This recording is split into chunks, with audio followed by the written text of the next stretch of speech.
Olá pessoal, vamos ao nosso estudo bíblico. Nesta oportunidade vamos estudar a primeira carta aos Tessalonicenses, capítulo 2, do verso 1 até o verso 12. Essa parte da carta, contendo os capítulos 1, 2 e 3, possui a temática da gratidão. O apóstolo expressa diante de Deus sua alegria, seu agradecimento, sua gratidão pela vida dos cristãos tessalonicenses, pela sua estadia entre eles com Timóteo e Silvano e a repercussão do evangelho entre eles e também, como resultado de uma conversão genuína, a repercussão da fé entre os tessalonicenses diante das igrejas da Macedônia, Acaia e outras regiões. Assim, agora no capítulo 2, versos 1 ao 12, o apóstolo, com gratidão e alegria, recorda junto aos Tessalonicenses do tempo, do período em que ele e Timóteo e Silvano estiveram entre eles. É muito importante não ficarmos restritos à marcação apresentada no livro dos Atos, capítulo 17, em que Paulo, por 3 sábados, pregou acerca de Jesus de Nazaré como Messias aos judeus. Não podemos, com isso, concluir que Paulo esteve apenas 3 semanas em Tessalônica. Pelo que a gente observa neste capítulo 2, 1 ao 12, o tempo foi muito maior, exigindo dele trabalho dia e noite para sustentar-se, bem como os outros dois, na cidade de Tessalônica.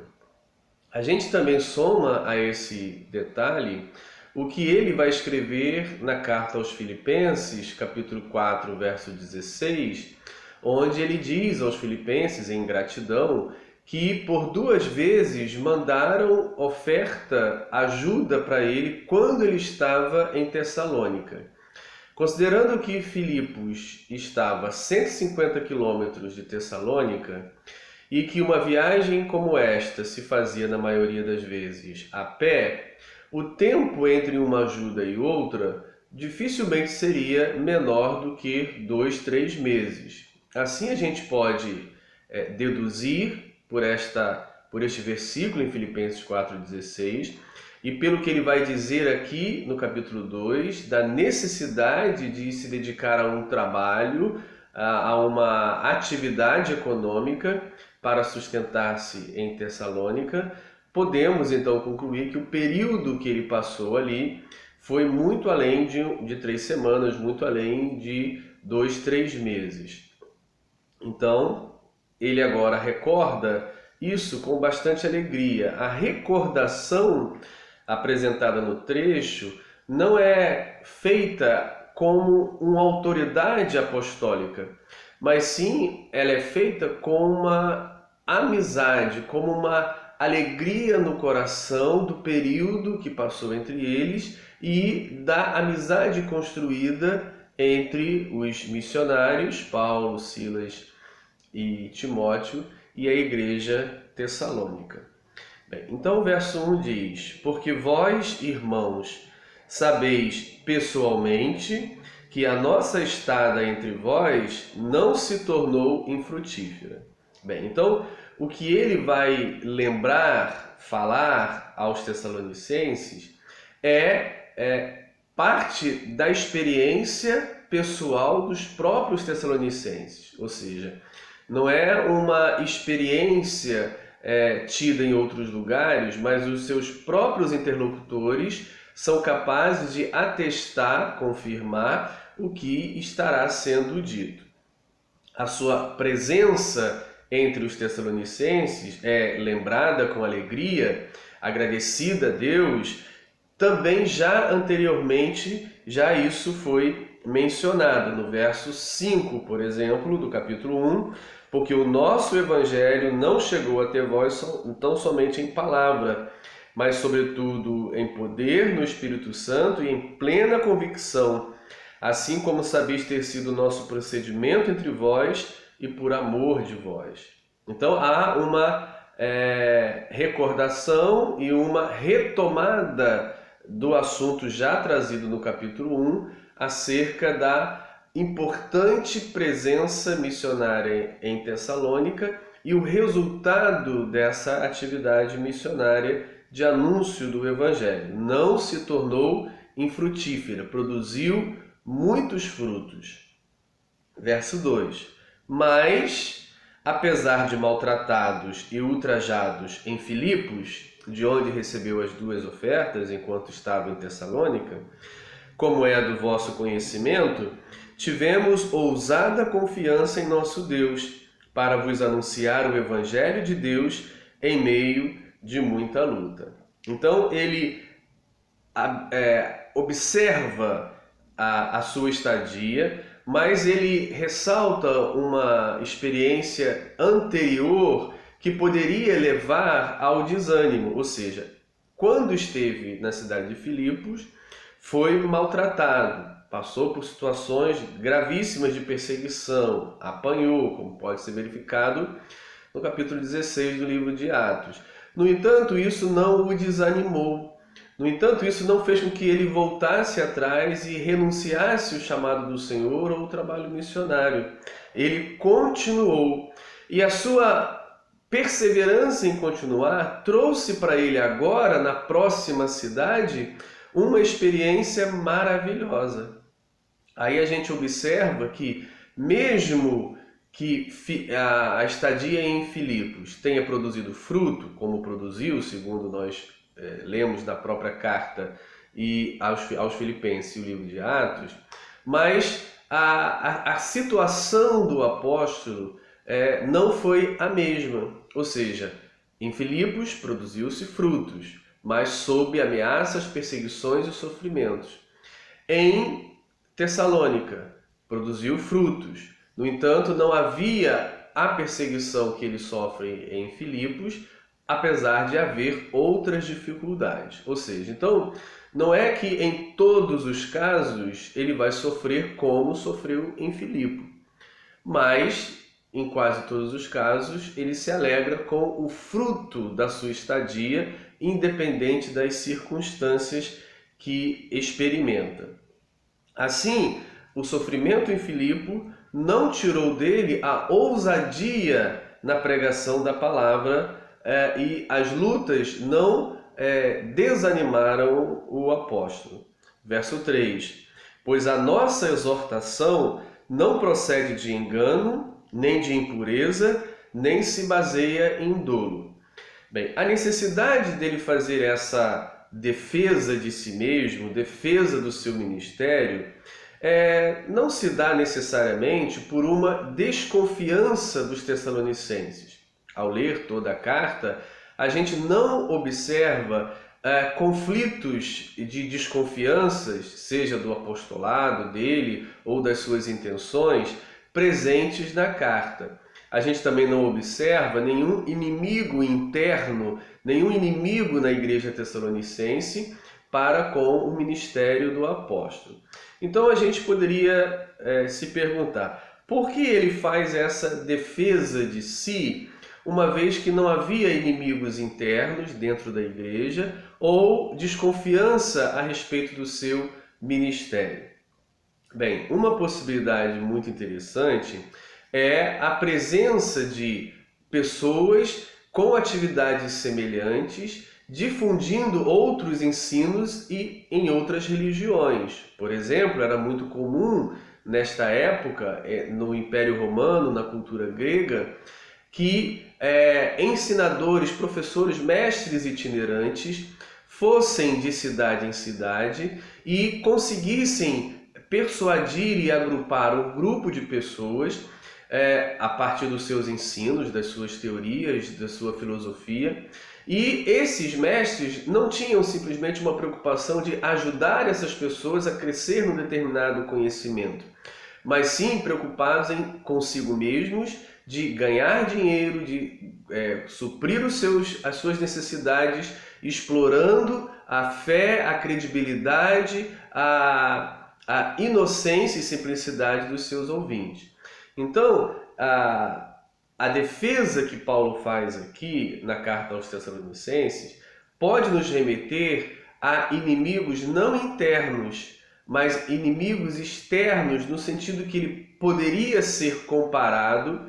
A sua atividade era, pelo menos aparentemente, semelhante a esses mestres itinerantes, uma vez que, como missionário, ele também era itinerante. Ele ia de cidade em cidade anunciando o Evangelho de Jesus.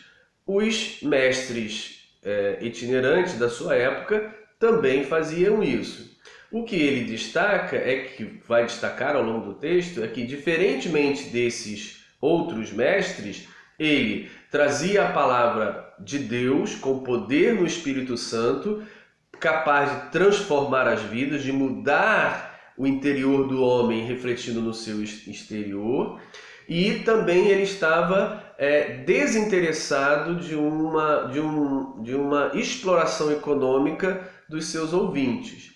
Então, a partir dessa diferença, ele então faz a sua defesa diante dos Tessalonicenses, que ele não está semelhante ou numa posição semelhante desses falsos mestres. Ou seja, encontramos aqui um ensino, uma defesa do apóstolo, não em relação a outros cristãos ou a outros profetas, a outros obreiros, mas uma defesa em relação àqueles que, de fora, num outro ambiente religioso, ou trazendo uma outra filosofia, têm um comportamento semelhante, que é a itinerância, mas diferente segundo o conteúdo e segundo as intenções. Assim, podemos também, a partir desse texto, analisar o nosso procedimento em relação aos de fora, aqueles que também fazem uma itinerância, também fazem discursos, também entregam um conjunto de ensinamentos, apelam persuasivamente para adesão, para decisões, mas que são motivados por interesses econômicos e também são motivados, ou também não contêm um ensino capaz de exercer uma transformação no interior do homem, mas apenas uma transformação superficial, empolgante, emotiva, mas pouco duradoura. Assim continuamos, verso 4. Pelo contrário, visto que fomos aprovados por Deus, a ponto de nos confiar Ele o Evangelho, assim falamos, não para que agrademos a homens, e sim a Deus que prova os nossos corações. Ressaltando a diferença entre ele e os demais mestres itinerantes. Ele é comissionado por Deus. Bem, aprovado por Deus, traz o Evangelho do Senhor. E, quanto às suas intenções muito interiores, ele só pode invocar o julgamento de Deus, pois os Tessalonicenses não têm como acessar os seus interiores, mas poderão julgá-lo pelo seu procedimento, que é a grande temática desse texto, é o procedimento, como Paulo viveu entre os Tessalonicenses, para provar o seu chamado por Deus e o seu desinteresse econômico sobre os Tessalonicenses. Verso 5. A verdade é que nunca usamos de linguagem de bajulação, como sabeis, nem de intuitos gananciosos. Deus disso é testemunha. Bem, apesar da mensagem do Evangelho, a mensagem de Paulo, Silas e Timóteo, exigir uma decisão do ouvinte, e isso é interessante porque a mensagem evangélica exige daquele que escuta uma posição, uma decisão, uma prontidão em aceitar ou receber. A partir dessa exigência que o anúncio do Evangelho traz, da decisão do ouvinte, poderia então o anunciador estar tentado a tomar e utilizar artifícios de persuasão, bajulação, para cativar essas pessoas a tomarem a decisão que eles querem. É muito interessante que, apesar de anunciar uma mensagem que exige decisão do ouvinte, ele não utiliza estratégias de persuasão ou bajulação para alcançar esse objetivo. Ele mostra, como já foi apontado no capítulo 1, versículo 5, ele deixa que o Espírito Santo haja com seu poder na vida daquele que escuta a mensagem, para que o Espírito Santo, então, convença, faça a obra da transformação, sem que isso seja creditado a uma técnica persuasiva do pregador. E isso é algo para a gente refletir hoje com bastante cuidado. Até que ponto é necessário aquele que anuncia o Evangelho, uma vez que a mensagem exige uma decisão do ouvinte, até que ponto é necessário que ele utilize as técnicas de oratória ou outras técnicas, como ele vai enumerar aqui, linguagem de bajulação, para alcançar essa adesão do ouvinte, para que leve o ouvinte, tomado por uma emoção, tomado por uma irracionalidade do momento, e que depois, ao refletir, ao cair em si, volta atrás, porque a decisão não era tão clara. Até que ponto é necessário isso? Então Paulo mostra para a gente nesse trecho e nos leva a refletir sobre isso. A mensagem do Evangelho, o pregador, aquele que fala exigindo ou esperando uma decisão do ouvinte, que pode ser sim ou pode ser não. Mas até que ponto ele pode, com técnicas de bajulação ou outras, ele invadir a área do ouvinte para impor, por métodos que existem, capazes de persuadir, essa decisão ao ouvinte. Então é muito importante nesse ponto refletirmos sobre isso. Verso 6. Também jamais andamos buscando glória de homens, nem de vós, nem de outros. Outra coisa que pesa no anúncio do Evangelho, ou pode pesar, é a questão do resultado, né? Ou seja, até que ponto a minha pregação, o meu anúncio produz resultados que são satisfatórios para mim e para aqueles que estão à minha volta. Ou seja, Paulo aborda uma questão que ele, ao anunciar o Evangelho, não estava preocupado com a glorificação dos seus ouvintes para com ele. Ou seja, a questão do resultado, do fruto desse trabalho, que poderia trazer aplausos ou não é a preocupação primária do apóstolo. Ou seja, ele anuncia independentemente se vai ter um bom olhar ou a glória dos homens. Ele diz que não é isso que ele busca, e os tessalonicenses podem comprovar a partir da experiência que tiveram com ele entre eles. Embora pudéssemos, e ele vai dizer aqui, como enviados de Cristo, exigir de vós a nossa manutenção. Todavia nos tornamos dóceis entre vós, qual ama, qual mãe, que acaricia os próprios filhos. Bem, outro dado importante que ele traz aqui ao lembrar da sua presença entre os tessalonicenses primeiro, a partir da tradição em Jesus, que o próprio Jesus falou e está registrado nos evangelhos, que aqueles que ele envia, que os enviados por ele, aqui ele usa a palavra apóstoloi, que no plural se refere a ele, a Timóteo e Silvano. Mas nesse momento da história, em torno do ano 50, a palavra ainda não tem esse peso teológico e institucionalizado que vai ganhar algumas décadas mais para frente. É mais o sentido, como está aqui, de enviados mesmo, sem aquele conceito do colégio apostólico, sem aquele conceito institucionalizante de uma liderança apostólica, mais no sentido do missionário que é enviado a realizar o anúncio do Evangelho. E ele diz, a partir de Cristo, ou seja, a partir dos ensinamentos de Jesus Cristo, devemos ser sustentados pela igreja para anunciar o Evangelho. No entanto, ele diz, não exigimos isso. O fato dele não exigir não significa que não deveria ser uma obrigação da igreja, mas ele não exige. E ele vai explicar por que não exige.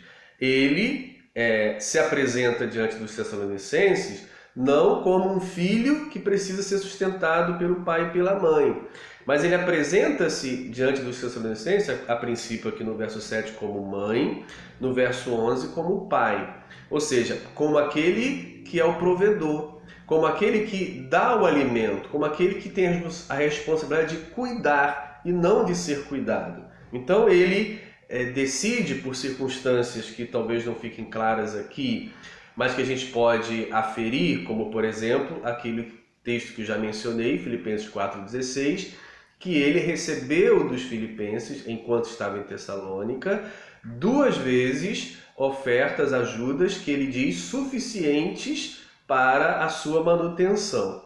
Ou seja, então, pode ser que uma razão que ele não precisou da ajuda financeira dos Tessalonicenses foi por ter recebido dos filipenses, e a outra razão não é que ele estava plenamente suprido, porque ele vai dizer mais na frente que teve necessidade de trabalhar dia e noite com as próprias mãos para não ser pesado aos Tessalonicenses. Então, mesmo que os filipenses tenham mandado oferta 2 vezes para ele enquanto em Tessalônica, mas não foi suficiente durante todo o tempo que ele esteve para o sustento dos 3.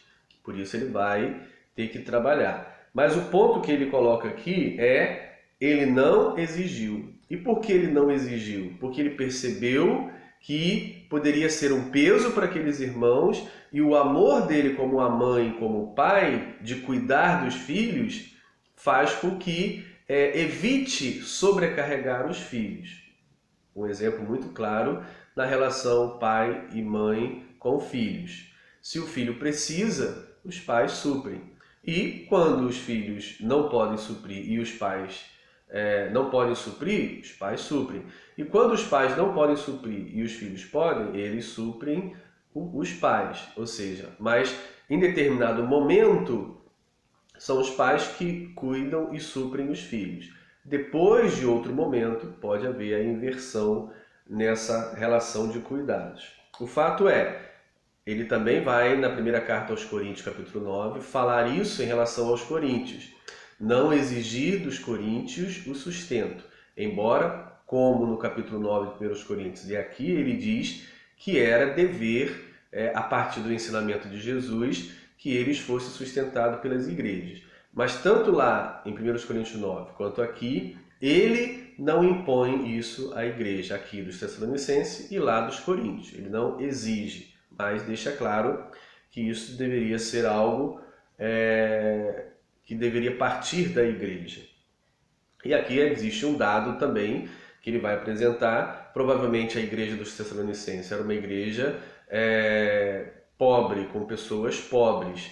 E o sustento de 3 pessoas, ele, Timóteo e Silas, poderia ser pesado para essa igreja, uma vez que ela provavelmente teria dezenas de pessoas, não chegaria, muito improvavelmente chegaria a 100 pessoas. No início, assim, deveria ser 30, 40, uma hipótese, mas o fato é que dezenas de pessoas, e a maioria pobres, como a gente vai observar na primeira carta aos Tessalonicenses, capítulo 4, verso 11. Tem aqui um dado importante para a gente construir o perfil econômico desses crentes tessalonicenses, onde é dito: e a diligenciardes por viver tranquilamente, cuidar do que é vosso e trabalhar com as próprias mãos, como vos ordenamos.